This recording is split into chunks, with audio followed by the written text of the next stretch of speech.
Muy, pero muy buenos días, bienvenidos aquí y ahora. Aquí les habla Estela Maris Rodríguez. Javi, ¿cómo estás, compañero acá de Bueno, equipo? muy buen día nuevamente en este hermoso programa aquí de ahora. Otra vez el placer de haber podido hacerte compañía, este programa tan exitoso que tenés.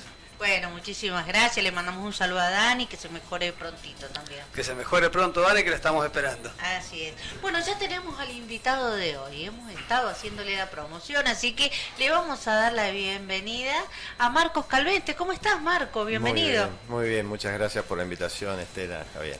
Bueno, le contamos a los oyentes que Marco es el precandidato a intendente en el departamento de Guaymallén. Es el elegido para continuar la gestión de Marcelino Iglesias. Está elegido por el propio intendente, o sea, el ungido. Es correcto, es Así es. Bueno, Marco, le vamos a decir, él es, en este momento todavía está en funciones, secretario de Obras de Infraestructura Pública Municipal en Guaymallén. Exacto. Así es. Es así, secretario de Obras y Servicios Públicos de Guaymallén. Ese es Lindo, te tocó todo lo más... el combo. Yo estoy desde el inicio de la gestión de Marcelino. De hecho, desde antes de que iniciáramos, ya con Marcelino empezamos a elaborar un plan de gestión. Una vez que se ganó las pasos de las elecciones del año 2015, ahí empezamos a elaborar un plan de gestión con Marcelino. Yo estaba trabajando en la actividad privada, renuncié y me dediqué de lleno a la campaña. Así que después me tocó desempeñar este cargo y desde el fin del 2015 hasta la fecha es que soy secretario de Obras y Servicios Públicos. Le vamos a recordar que Guaymallén fue uno de los departamentos, según decía Marcelino cuando en las primeras entrevistas, esto parece Kosovo, decía. Estaba todo roto por todos lados. Exactamente, Bueno. Esa fue de las primeras tareas que realizamos. De todos modos era evidente, con Marcelino ambos somos vecinos de hace años y años de Guaymallén, así que percibíamos la realidad, pero el diagnóstico que hicimos a la hora de antes de asumir la gestión, era de que la infraestructura vial, las infraestructuras de servicios sanitarios, agua y cloaca, las veredas, las esquinas, las cunetas, era zona de guerra. Y hay una anécdota al respecto, Marcelino, cuando estábamos armando los equipos de gestión, convocaba a los perfiles que estábamos pensando para ejecutar los distintos cargos a sanear una situación de guerra. Así que es así, ese es el término que mejor describe la situación en la que recibimos al municipio. Sí, la verdad que vos, Julián... Sí, yo soy vecino también de Guaymallén, tengo la oportunidad de vivir en la zona y es verdad, las calles de Guaymallén parecían Kosovo, no tenías por dónde circular. Y justamente ahora mi primer pregunta es, ¿por qué está tan atrasadas las obras en el barrio Santa Ana? Yo no vivo allí, pero paso a menudo y veo que hay lugares que es imposible circular, como que se han excedido en la cantidad de reparaciones todas juntas, porque tengo entendido que también hay una obra de agua. Sí. Corregime si no es así. Sí, es correcto. Y ahí es muy pertinente la pregunta. Lo que ha ocurrido en el barrio Santa Ana, en realidad en el Santa Ana y sus alrededores, ya hace 5 años que venimos haciendo obra. Hicimos la obra de la calle Tirazo, ¿recuerdan lo que era Tirazo y Bandera de los Andes con el semáforo ese que se generaban colas por Tirazo que superaban el acceso este? Hicimos esa obra fue una obra que demoró 16 meses de obra. Hicimos la calle Higuerita y la continuación de calle Higuerita que se llama 9 de Julio, que ya sale al acceso. Esa la hicimos hace 3 años atrás. Renovamos Bandera de los Andes. Entonces el Santa Ana, la gente del barrio Santa Ana viene sufriendo las molestias que generan las obras integrales que estamos realizando en toda esa zona, porque todas estas obras que les comento han sido de abajo hacia arriba, se ha reparado todo, la red de agua, cloaca, inclusive en la calle Tirazo tuvimos que cambiar una línea de media tensión que estaba enterrada. Es una obra eléctrica muy onerosa y muy demorosa, y aparte de eso, cunetas, veredas, alumbrado público, la rotonda. Así que viene esa percepción de que hace tiempo que está la obra dentro del barrio Santa Ana, pero es en las zonas, en los alrededores del Santa Ana, muy cercano venimos haciendo obra hace tiempo. Y adentro del barrio sí, estamos haciendo 3 obras en simultáneo. Una de ellas es muy molesta, que es la renovación de redes de agua y cloaca, no de todo el barrio, sino de un gran sector, porque el barrio Santa Ana había que renovarlo todo. Y empezamos hace 3 años con la renovación de redes de agua y cloaca. Hicimos la primera etapa, hace 2 años atrás. La terminamos, esperamos un tiempo que nosotros entendimos pertinente y empezamos la segunda etapa, que es más del 50% de las calles del barrio, y nos queda una pequeña tercera etapa. Así que primer mensaje a los vecinos del barrio es que dentro de un tiempo se vienen nuevamente obras en el sector que no ha sido intervenido aún, que es un sector pequeño. Así que iniciamos hace 9 meses esta obra de red de agua y cloaca, y es con un financiamiento de la Nación, es decir, la plata para la obra nos las dio la Nación, es un subsidio, no es una plata que se tenga que devolver, y el compromiso que nos pidió Nación al momento de darnos ese dinero, 500 millones de pesos, es una obra muy cara, solo para reparar el agua y la cloaca. Después nosotros tenemos que reparar las calles. Nos dijo que en 6 meses teníamos que hacer la obra, era una condición del financiamiento. Nosotros solicitamos una extensión de ese plazo a 9, porque de hacerlo en 6, tendríamos que haber roto muchas más calles en simultáneo. Acortar los plazos de las obras de redes de agua y cloaca significa que uno tiene que romper en muchos frentes a la vez. Entonces se complica. Genera una trampa. Es una trampa, no podés transitar. Se complica el tránsito del transporte público. No podés ingresar los autos a tu casa. Barro y tierra en todo el barrio. En cambio ahora no. Pasarla de 6 meses a 9 meses nos permitió planificar una obra que sea un poquito menos molesta, pero no alcanza a ser lo suficiente menos molesta. Digo, genera molestias y el vecino percibe que es una obra mal planificada, mal ejecutada, demorada, pero no es así. La obra ha terminado en tiempo y forma, ya realizamos el último empalme la semana pasada, ahora estamos reparando las veredas, así que la obra de agua y cloacas termina esta semana. Queda la reparación de las calles, o sea, transitar en auto todavía va a ser difícil. Estamos reparando calle Tirazo, calle Corriente, calle Portugal, calle Italia, estamos reparando las calzadas. Lo que pasa es que la obra de red de agua y cloaca hay que romper tanto, porque hay que hacer las conexiones domiciliares. Va el caño en el medio de la calle, el de agua y el de cloaca, y aparte hay que conectarlo a cada una de las casas a esos caños, al de agua y al de cloaca. Entonces queda un colador. Y se han encontrado, bueno, que tenía todo lo que es la cañería vieja, la de fibrocemento, que se va moliendo, el ácido de las cloacas va... Exactamente, carcome el caño y desaparece. El caño de hormigón... Sí, sí. Con el peligro que eso implica, porque se hacen canales subterráneos. Exactamente, lo que nos mantiene, lo que le da la estabilidad a ese conducto de tierra, a ese hueco, es las raíces de las plantas y los árboles mantienen la forma en el tiempo. Pero que a su vez se meten en la cañería de fibrocemento. Y empiezan los problemas. Eso en la cloaca. Y en el agua eran de plomo las cañerías. Y el plomo es un material que ya no se usa, porque genera en algunos momentos y en algunas circunstancias toxicidad.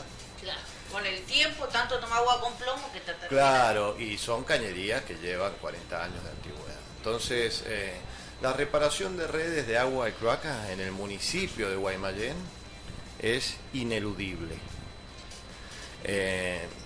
Esto tiene que saberlo el vecino, que tarde o temprano le va a tocar estar sometido a las molestias que estuvieron sometidos los vecinos del barrio Santa Ana, porque hay que avanzar.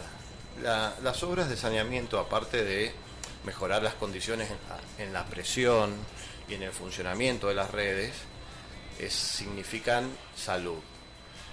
Y se evitan muchísimas enfermedades si uno tiene un sistema sanitario de agua y cloaca en condiciones.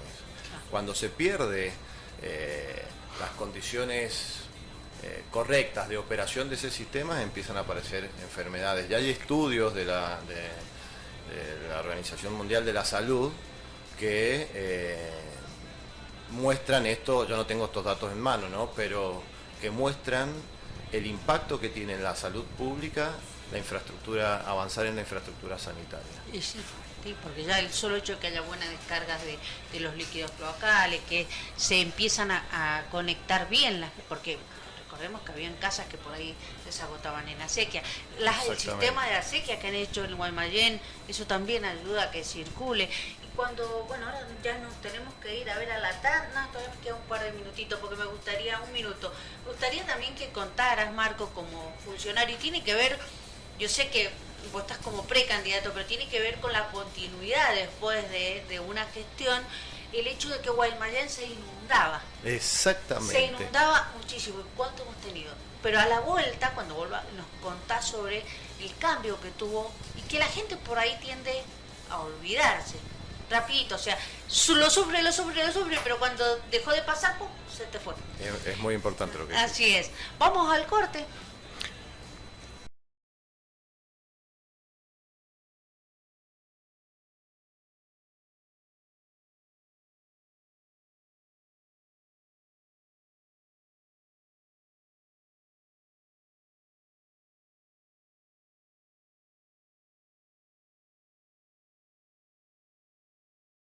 Bueno, seguimos con Aquí y Ahora y con nuestro invitado de lujo del día de hoy, Marcos Calvente, el ungido, le vamos a decir, el ungido, así.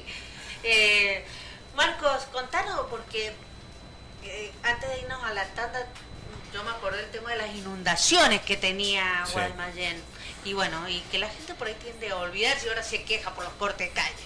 Sí, era, y podemos decir, lo podemos plantear en tiempo pasado, era un flagelo muy importante en Guaymallén.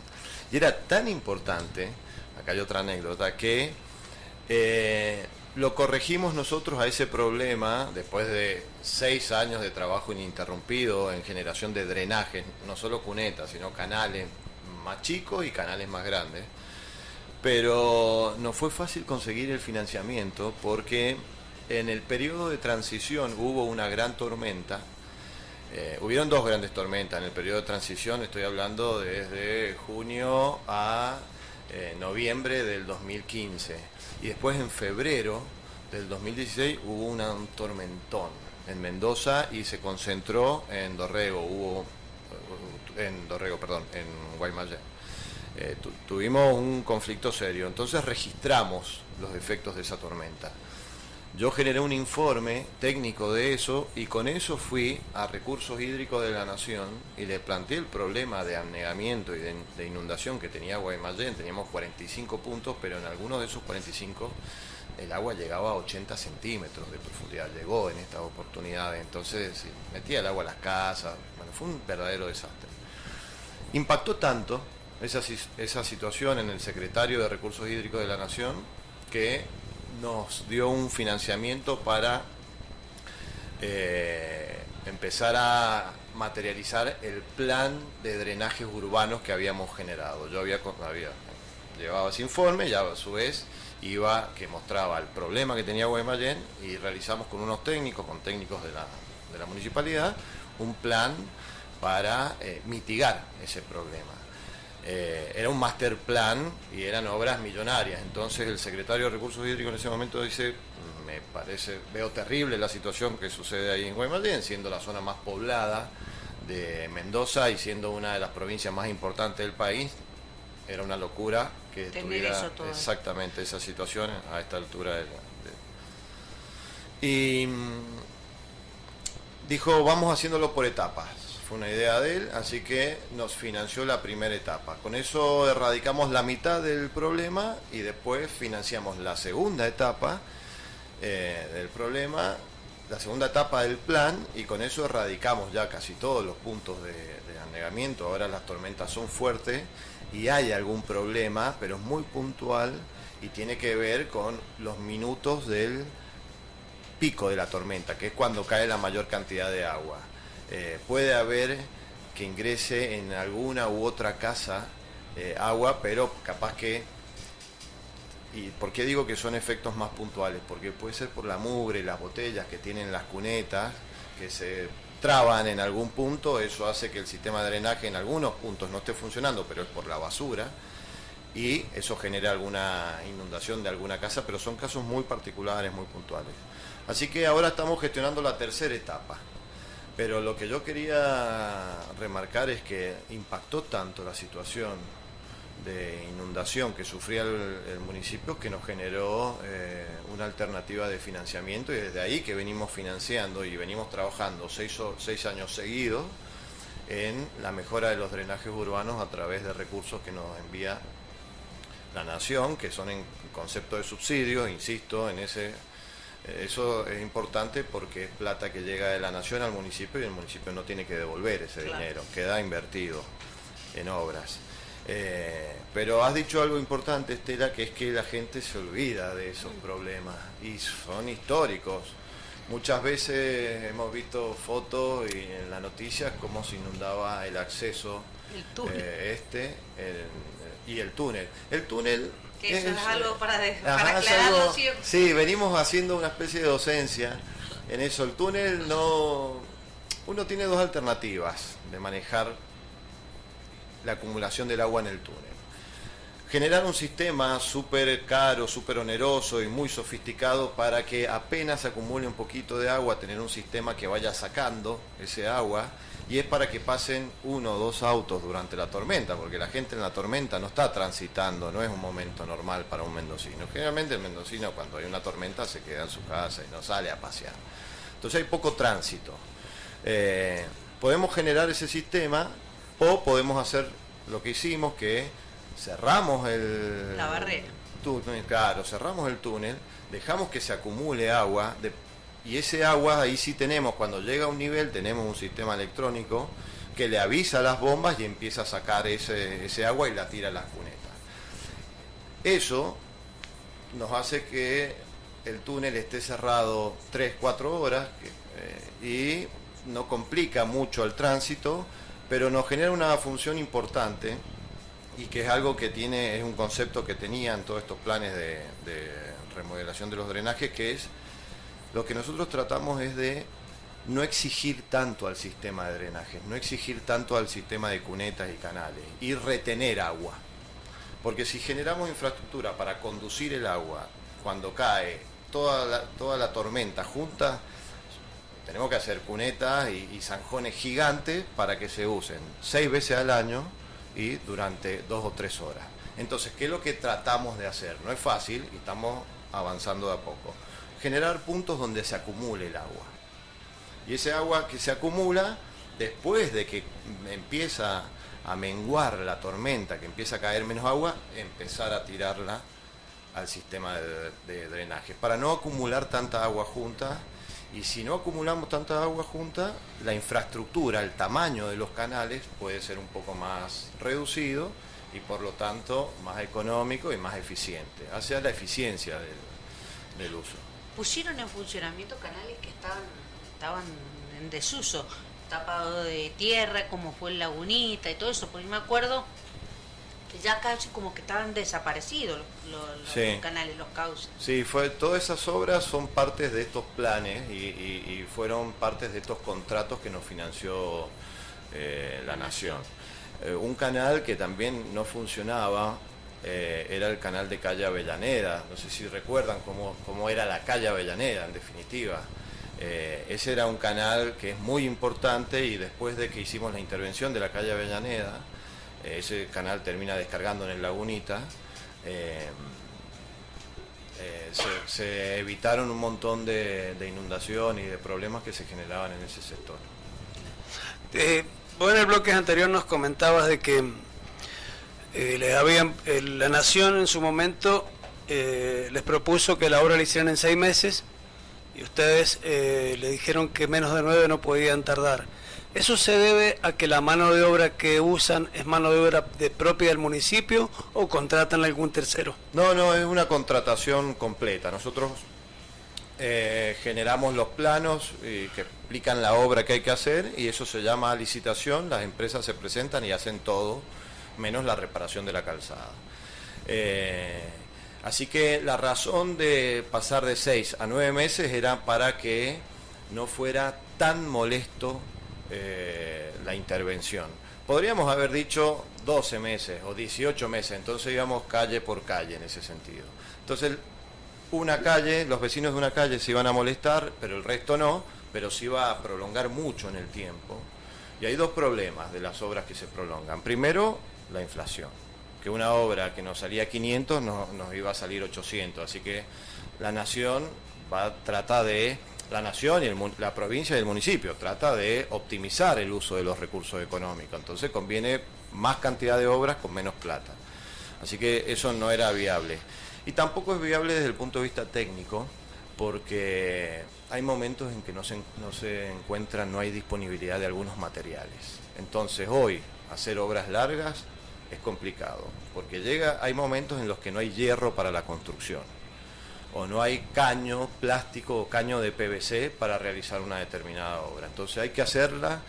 Argentina se ha vuelto en un país impredecible, imprevisible, en varios aspectos, y no solo en lo económico, sino en lo industrial. Entonces las obras se ven muy afectadas en este sentido.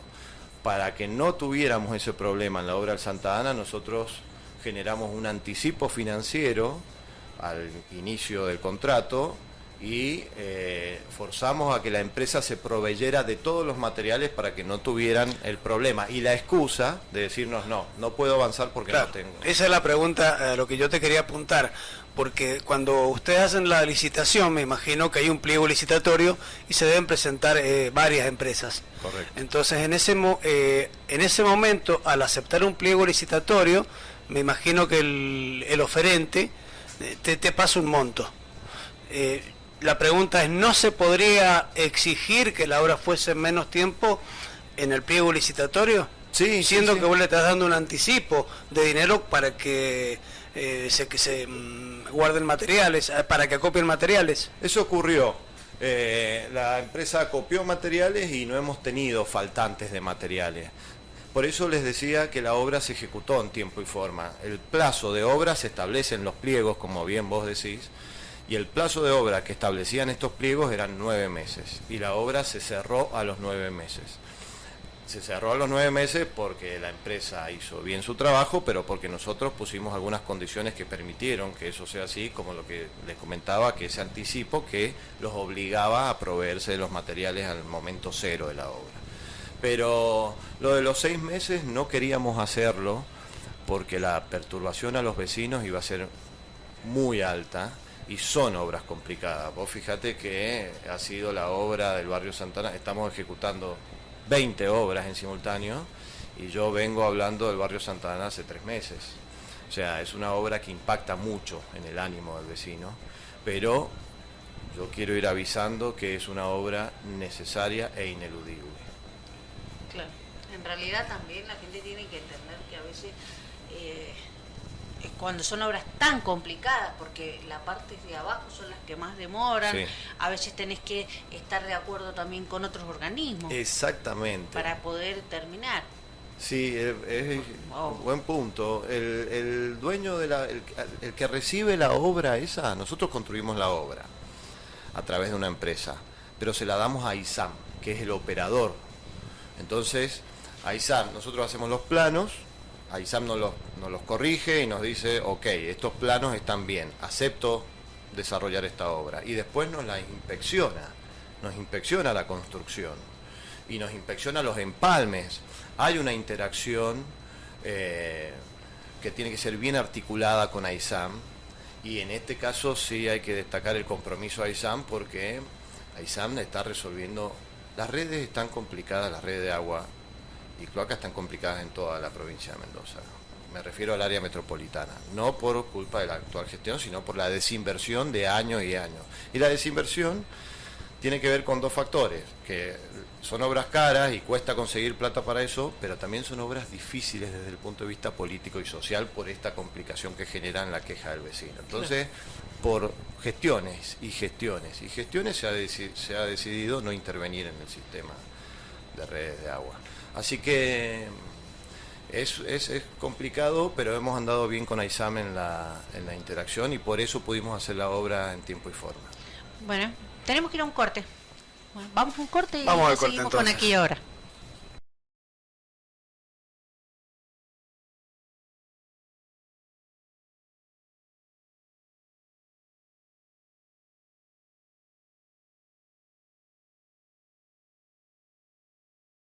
Bueno, seguimos con Aquí y Ahora y seguimos con nuestro invitado del día de hoy, Marcos Calvente, quien es precandidato a intendente por el departamento de Guaymallén y también es funcionario actual. Entonces por ahí parece que estuviéramos entrevistando al funcionario, pero es que también tiene que ver con una continuidad en la gestión y va en la propuesta de campaña.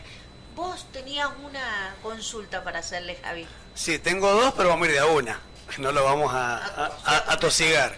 La primera es aquel viejo proyecto de unir Urquiza Norte con Urquiza Sur.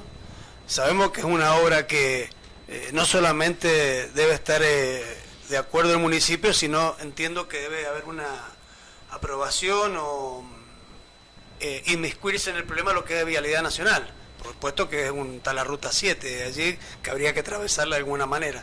Entonces, ¿qué tenés al respecto? En algún momento los mendocinos vamos a poder gozar de esa obra que va a evacuar muchísimo tráfico, no va a ser necesario por momentos llegar a la costanera para salir hacia el norte de nuestra provincia. Sí, es interesante también la pregunta, porque nosotros, ahí hay un problema que sufrimos mucho los vecinos de Guaymallén, que es que el acceso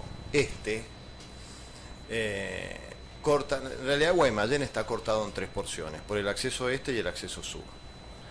Y esas 3 porciones que están cortadas por esos accesos están mal vinculadas o poco vinculadas. Ahora estamos hablando del acceso este que vincula un sector sur con un sector norte. Y se congestiona y gracias a esa mala vinculación es lo que se da, por eso se da la congestión en calle Arenales, que esa viene desde hace años estudiándose y se pone semáforos, se saca semáforos, se ponen prevectores, pero no hay manera porque lo que hay que hacer es darle mayor comunicación entre el sector norte y el sector sur, es decir, mayores cruces de un lado al otro, mayores cruces sobre el acceso. Es de vialidad nacional la jurisdicción, como bien vos decís. Nosotros estamos estudiando el tema, pero con una visión integral, no solo dar respuesta al cruce de calle Urquiza, también vemos que sería pertinente conectar calle Avellaneda con Ascuénaga. Si nosotros logramos materializar 2 cruces ahí, sabemos por estudios técnicos que hemos hecho que lo de Arenales se soluciona y queda cicatrizada esa herida que hay ahí en el tránsito. Pero no es solo eso, no estamos estudiando solo el cruce, sino un estudio integral. Queremos repasar las colectoras que están funcionando de una manera que no es la óptima hoy en día. Generalmente las colectoras van en el mismo sentido del tránsito de la rama de la ruta que atienden, y acá en Guaymallén pasa al revés. El transporte público no debiera ir por el acceso, sino debiera ir por las colectoras, y los apeaderos, las paradas de los colectivos debieran estar en las colectoras y no en las ramas de ingreso y egreso del acceso. Entonces hay mucho para corregir y hay una situación que nos va a permitir tener mayor injerencia, que es la variante Palmira-Luján de Cuyo, esa obra que está realizando Vialidad Nacional. Tiene mucho que ver con esto que estamos hablando, porque la Ruta 7 se va a trasladar. Uno va a venir desde Buenos Aires, desde el este, y en Palmira la Ruta 7, en vez de seguir derecho, va a agarrar hacia Luján de Cuyo por esa nueva obra. Entonces el corredor bioceánico deja de ser este que vemos y que pasa por el corazón de la zona metropolitana de Mendoza. Entonces todo el tránsito pesado se va a desviar allá. Se va a desviar a Luján de Cuyo desde Palmira. Entonces vamos a tener otra situación de tránsito en el acceso. Y esa obra es probable que se termine en 1 año y medio, 2.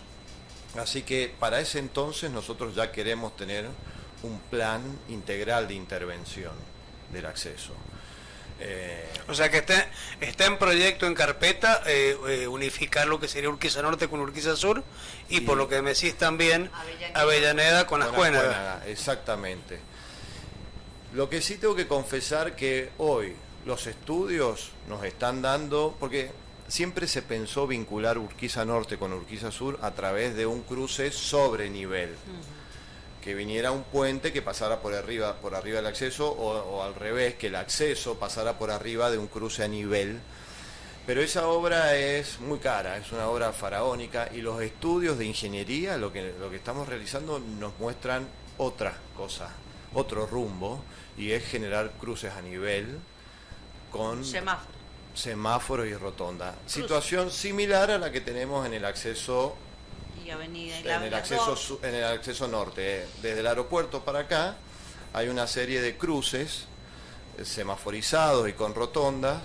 Es probable que la solución venga por ahí. Uno no puede pretender llegar a 120 kilómetros por hora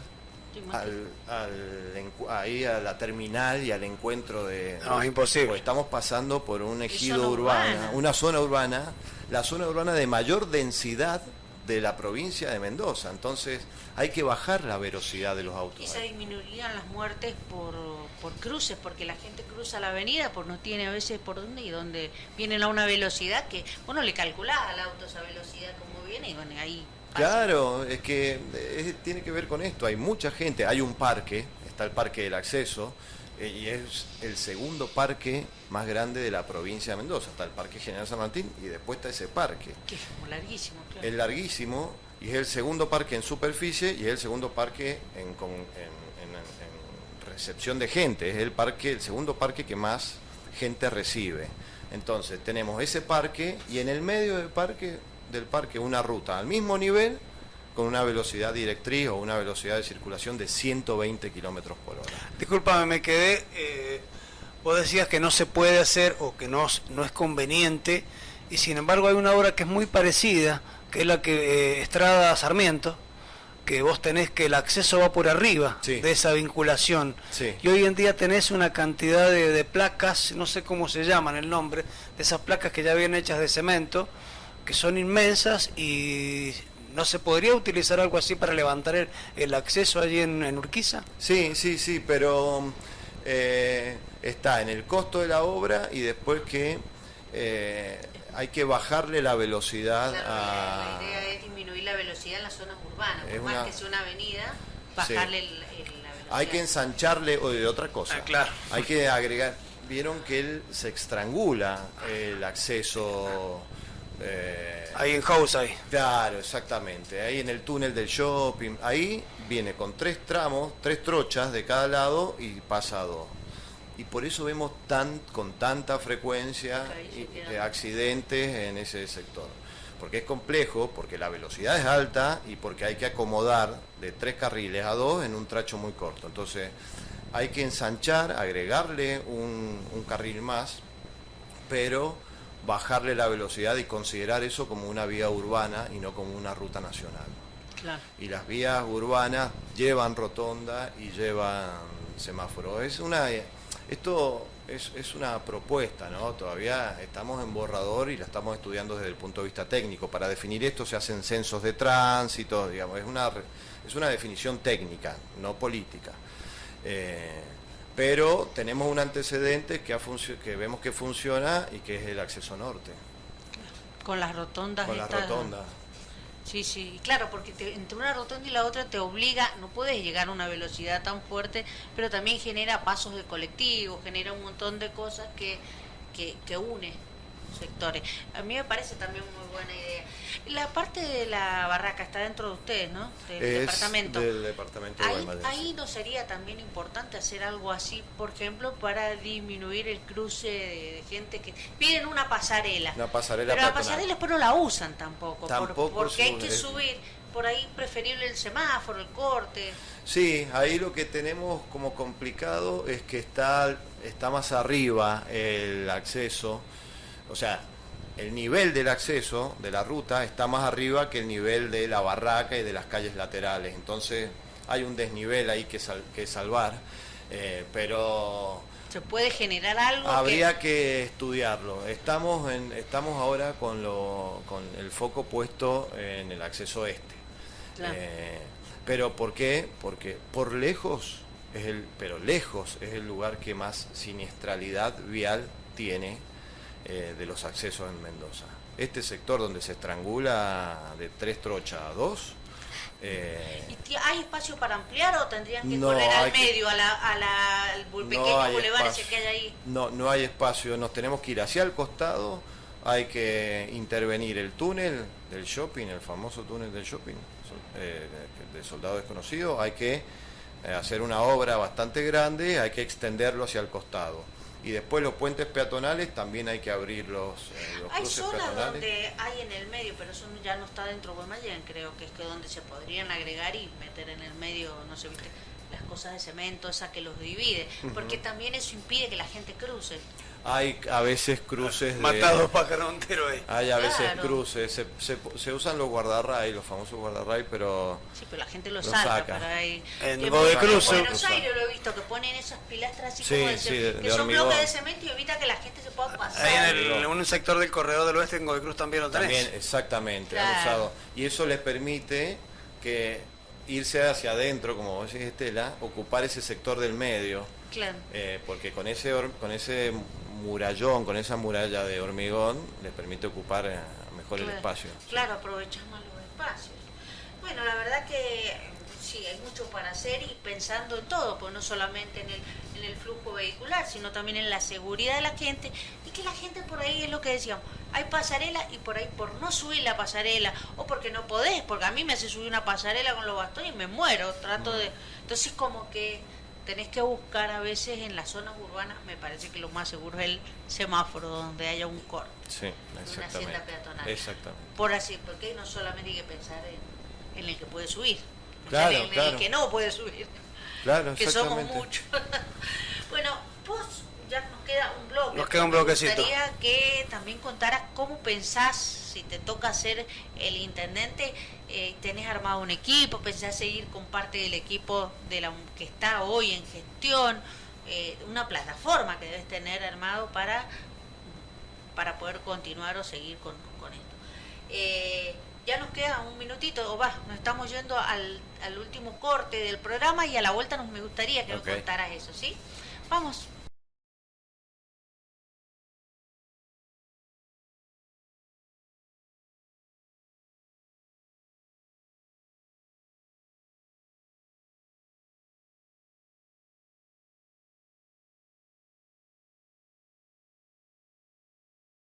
Bueno, seguimos con el último bloque, así que estrujémoslo, saquémosle Nos quedan el jugo solamente ahora. 15 minutitos. Entonces, me gustaría, como decíamos antes de ir al corte, que nos cuentes sobre cómo pensás seguir si te toca ser intendente con la gestión y qué plataforma tenés.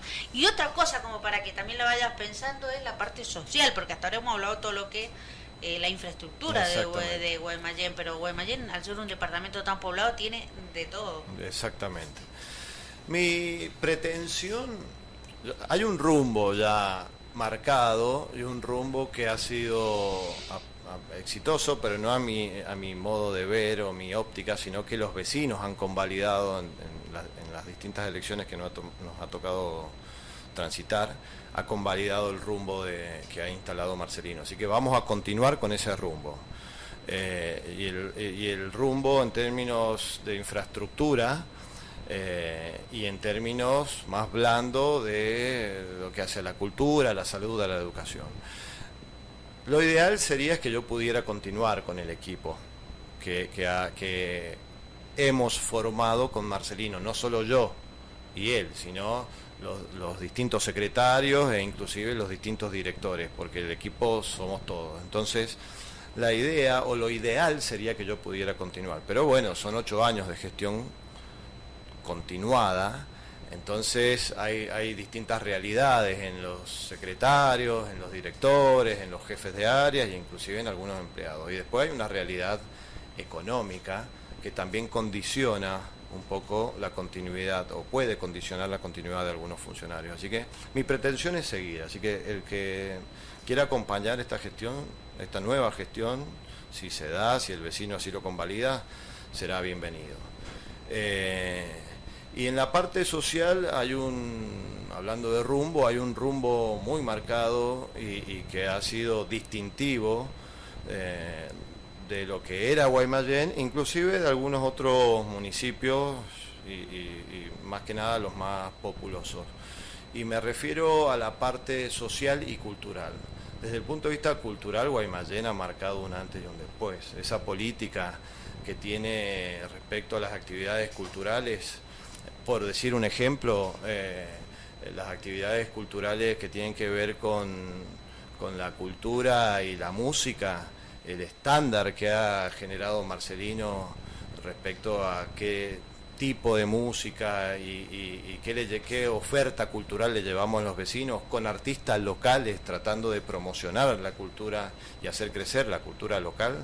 Eso hay que sostenerlo y si tengo la posibilidad de profundizarlo, porque nos parece fantástico. La cantidad de eventos que se dan en el calendario son muchas, la oferta que se da es mucha, es buena, y sirve que los vecinos de Guaymallén tengamos alternativas distintas a las que ofrecen el resto de los municipios, y con este concepto que me parece medular, que es trabajar con artistas locales. Si ustedes repasan en los últimos años, nosotros no hemos traído artistas de nombre nacional, y no es una cuestión de calidad, porque tenemos artistas de muy buena calidad a nivel local, sino que tiene que ver con la promoción de nuestros cultores y con el uso de los recursos económicos, porque si uno trae a un artista de renombre nacional, nosotros con eso financiamos probablemente, no manejo con tanta precisión los números, pero capaz que media agenda cultural. Entonces sale muy caro traer a un artista porque viene con sus equipos, hay que darle alojamiento de primera calidad. Un ejemplo, una Abel Pintos, que es magnífico, pero debe tener un caché muy elevado. Exactamente. A nosotros una Abel Pintos son varios eventos culturales. E insisto en esto, nuestros eventos culturales desde el punto de vista de la calidad de la oferta cultural es de la misma de Abel Pintos.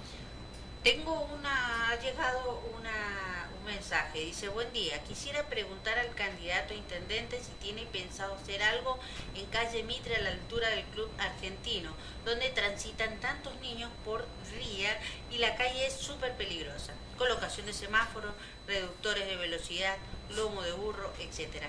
Y tengo otro mensaje más porque, a ver, acabamos, dice: muy linda entrevista, ingeniero Calvente, intendente 23-27, por un Guaymallén en crecimiento. Así que no ponen nombre, así que, pero los mensajitos están. Y después la otra pregunta es el apoyo a los microemprendedores, generar el autoempleo.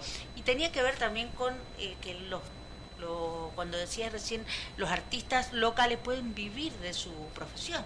Sí, correctamente. No solo hay dos razones que impulsan esa idea o que justifican esa mecánica de trabajo, es que estamos generando mejores condiciones de subsistencia a la cultura local en general, y después que estamos mostrando que no Guaymallén, Mendoza tiene una oferta cultural de nivel mundial. Y después que aprovechamos los eventos, y esto tiene que ver con la pregunta que te acaban de hacer, Estela, que aprovechamos esos eventos culturales para la difusión de artistas plásticos, de distintos. Ustedes ven que cuando hay un evento, por ejemplo el evento del barrio Unimed, hay artistas no solo promocionando sus obras, sino vendiendo sus obras. Entonces hay oferta gastronómica, hay oferta gastronómica, tenés cultural grande también, sí, allí, sí, en esos eventos. Y esos son políticas que apuntan a los emprendedores y microemprendedores, aparte de articular con todos los programas que tiene la provincia. La provincia ha trabajado fuerte en varios programas que tienen que ver con eso, y Guaymallén ha sido un aliado en ese sentido, así que hay que potenciar esa estrategia. Y la otra era la calle Mitre a la altura del club. La calle Mitre fue una de las grandes obras que hicimos, la hemos remodelado justo en ese tramo. La remodelamos desde calle Godoy Cruz hasta Pedro Molina. Y 2 cuadras antes de Pedro Molina está el club. Así que es una obra nueva en la que ejecutamos veredas, cunetas, alumbrados y pusimos una ciclovía. Y la verdad que tendría que consultar con el área de tránsito a ver cómo está la situación si hay alguna situación que atender desde el punto de vista de que haya un conflicto de peatones con los ciclistas o con los autos, porque cuando hicimos esa obra fue financiada por el BID. Y hago este comentario porque la revisó gente del BID. No, la hicimos nosotros, la revisó un equipo de Nación, porque Nación era el que pidió el préstamo con el BID, y los equipos técnicos del BID. Y la semaforización se planteó según un estudio técnico que se hizo en su momento. Así que lo voy a repasar, pero quería comentar que es una obra nueva y que se ha estudiado el flujo de personas versus el flujo de vehículos y la cantidad de semáforos necesarios. Bien. Me queda una pregunta. Hace aproximadamente un mes atrás, allí en Carril Urquiza, en la finca, la obra que está al lado de la finca, murió un niñito, Eric Mamaní, que estaba trabajando sus padres para la firma Idandi, el cual vemos que en Guaymallén tiene una cantidad de obras increíbles. El municipio procedió a la clausura de ese lugar. Es más, yo paso asiduamente por allí y vi las fajas de clausura de ese lugar. Está aproximadamente en Urquiza al 1000, 1100. La pregunta es si esta persona, los hermanos Paco justamente son los dueños de esta firma, si se les procede alguna inhibición para seguir trabajando en el municipio luego de esta clandestinidad de esta hora, porque para que haya muerto una criatura algo tiene que haber pasado allí, no tienen que haber estado los controles hechos de una manera eficiente por parte del municipio. Nosotros somos un órgano que cumple un rol de policía de la construcción, pero no de justicia. ¿Por qué hago esta aclaración? Porque hay una normativa que nos permite generar sanciones a aquellos emprendimientos que no van de acuerdo a la normativa. Y generamos sanciones, hay distintas instancias, hay sanciones de índole de apercibimiento, después hay sanciones de índole económica y después la última instancia es la de clausura. Eso está clausurado hace rato, esa obra es preexistente a nuestra gestión, ese barrio, hay mucho, el grueso de los barrios tiene muchos complejos, esta firma construidos / en construcción clandestina, hay que aclarar, y son previos a nuestra gestión. Venía en construcción, llegamos nosotros, vimos que no estaban los papeles en orden y desde ahí que está instruida por parte del municipio la paralización. En total, a raíz de esta situación, nosotros hemos detectado unas más de 200 intimaciones, paralizaciones y multas a esta firma por las construcciones clandestinas.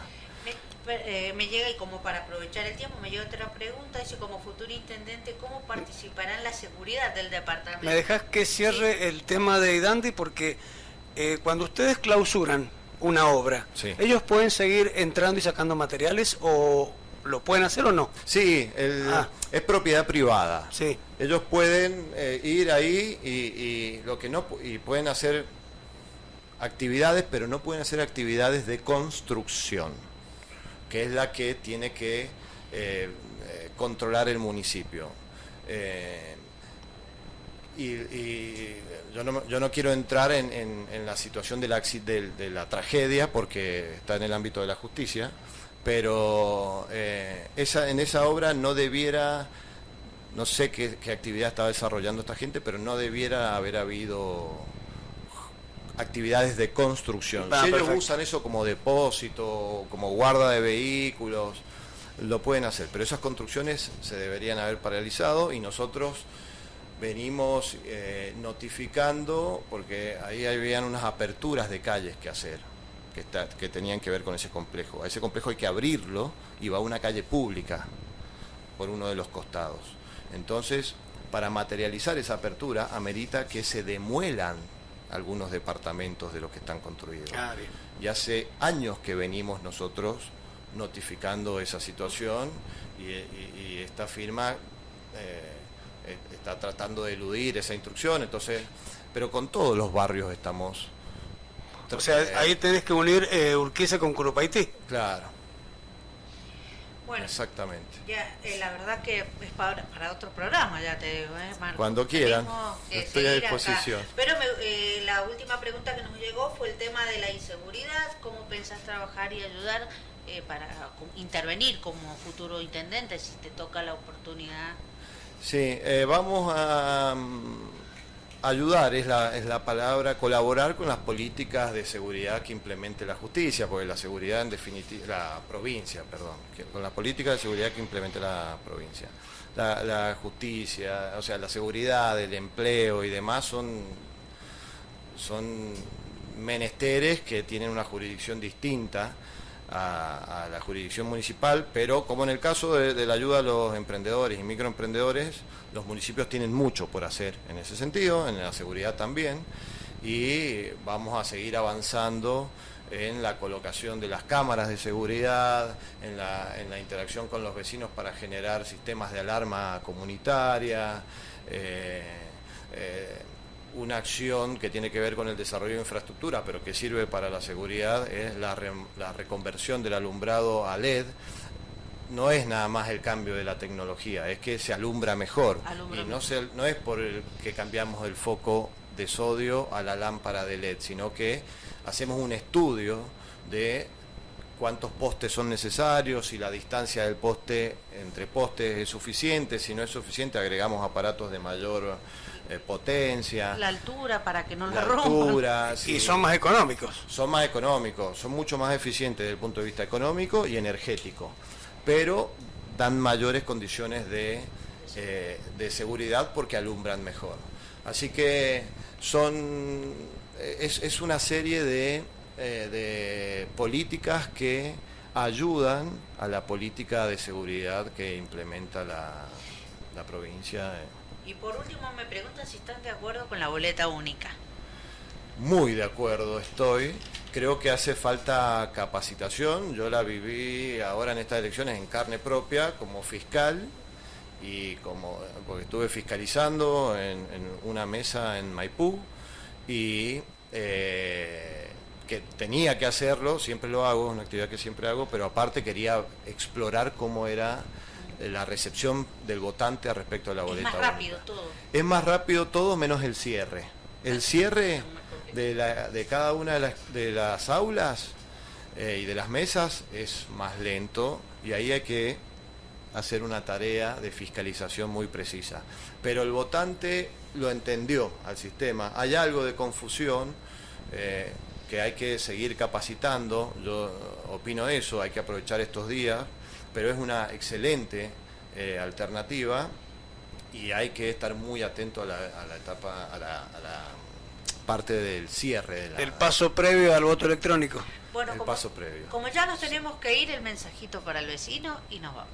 Bueno, no, espero el acompañamiento del vecino. Lo que queremos es continuar con el rumbo marcado por Marcelino en términos integrales, pero garantizarle de que en términos de infraestructura pública pretendemos seguir con esta mejora sustancial y sostenida que ha tenido el municipio en estos años y seguimos pidiendo paciencia porque pretendemos seguir con las obras integrales y con una visión de largo plazo en la mejora de la infraestructura. Así que ese sería mi pedido y mensaje al vecino.